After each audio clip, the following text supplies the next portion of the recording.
സാന്ത്വനമായി സാരഥി വേണം. നമ്മുടെ മുഫ്ലിഹ ഷാഹിദ് നാടിന്നമരത്തെന്നും വേണം. 11ാം ഡിവിഷനിൽ സാരഥി വന്നിടുന്ന്.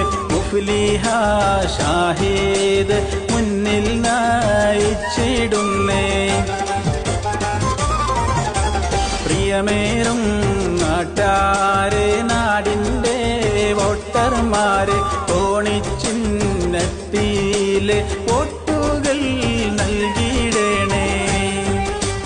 11ാം ഡിവിഷനിൽ സാരഥി